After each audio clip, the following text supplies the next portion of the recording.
What's up, everyone? Today we're going to be digging deep into WNBA valuations and what's happening at the parent company too, how much money they're losing, who the investors are, and what the future looks like. Now, these valuations were compiled by Sportico through 30 WNBA sources, including owners, investors, bankers, and team executives. And the final numbers are based on controlling stakes, not minority sales. So to kick things off, the two-time defending WNBA champion Las Vegas Aces topped the charts at a $140 million valuation. The Seattle Storm were second at $135 million. New York was third at $130 million. Phoenix was fourth at $105 million. And Chicago rounded out the top five at a $95 million valuation. The average WNBA team is now bringing in $13.2 million in annual revenue and worth $96 million.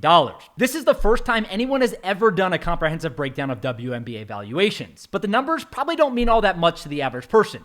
So here are a few high-level thoughts you need to know when discussing the league. First, let's start with the Aces. They're probably one of the most interesting case studies in all of sports, not just the WNBA. That's because owner Mark Davis, who also owns the NFL's Las Vegas Raiders, purchased the WNBA team for just $2 million in 2021. Now, the math is a little bit wonky because Davis also spent $40 million on the first ever practice facility that was solely built for a WNBA team. And he also convinced their head coach, Becky Hammon, to leave the NBA San Antonio Spurs with a $1 million annual salary, the WNBA's most lucrative coaching contract ever. However, the Aces have won back-to-back WNBA championships. They are bringing in more sponsorship revenue than any other team outside of the New York Liberty.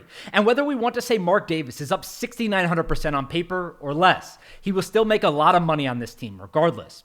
Secondly, the Indiana Fever stand out to me because they bring in less revenue than any other team outside of Atlanta, yet they are still ranked as the WNBA's sixth most valuable franchise. The Fever were presumably given a higher multiple than the average team in the WNBA because of Caitlin Clark. I don't necessarily have knowledge that the Fever did this, but many teams, like MLS's Inter Miami, often bake escalators into sponsorship contracts, raising the value of existing deals if the business grows faster than expected, like Inter Miami did when they got Lionel Messi. Every Indiana home game this season has had at least 15,000 fans, and 6 of the 7 home games have had 16,000 fans in attendance. The team has already eclipsed their combined home attendance totals from 2022 and 2023 seasons. The increased valuation is a byproduct of where investors see revenue growth heading over the next few years. And if the Fever didn't have Caitlin Clark, they would probably be last on the list, as they have similar revenue to the Atlanta Dream, but play in a much smaller TV market. Overall, though, Sportico has WNBA teams trading at a 7.3 times revenue multiple. This is lower than the NBA, MLS, and NFL,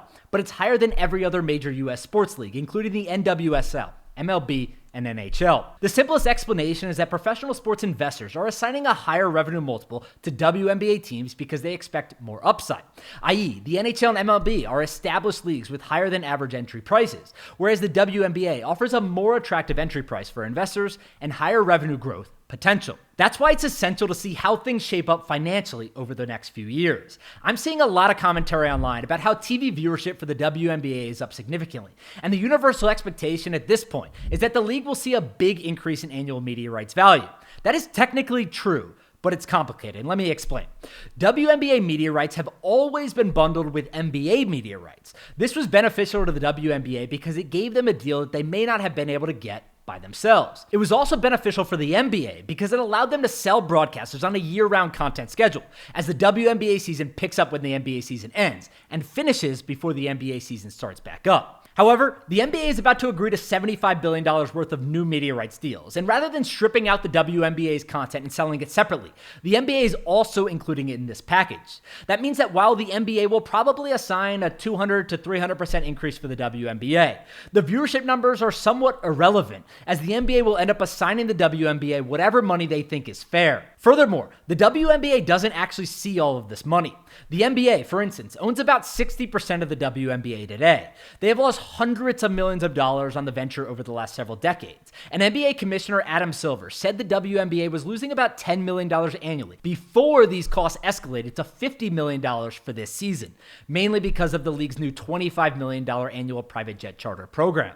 This is why the WNBA raised $75 million in 2022 from a group of investors, including Nike, Guggenheim CEO Mark Walter, Washington Wizards owner Ted Leonsis, former Secretary of State Condoleezza Rice, Brooklyn Nets owner Joe Joe Tsai, Cleveland Browns owner Dee Haslam, and retired NBA players Baron Davis and Pau Gasol. The only problem is that this recent investment round diluted the WNBA's ownership stake even further.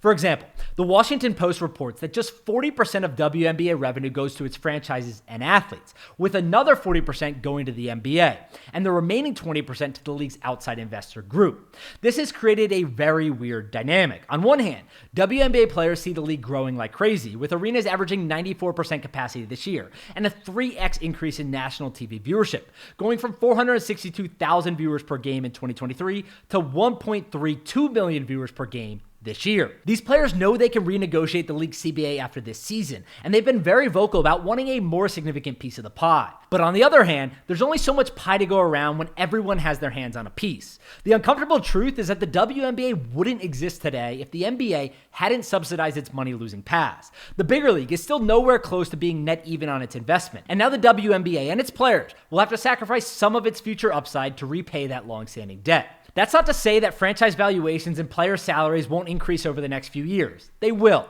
I just think context is important, and no one should be surprised when the league's enterprise value doesn't move in lockstep with its revenue growth. Thank you so much for watching this video. If you enjoyed it, please subscribe to my channel. I make weekly videos breaking down the business and money behind sports.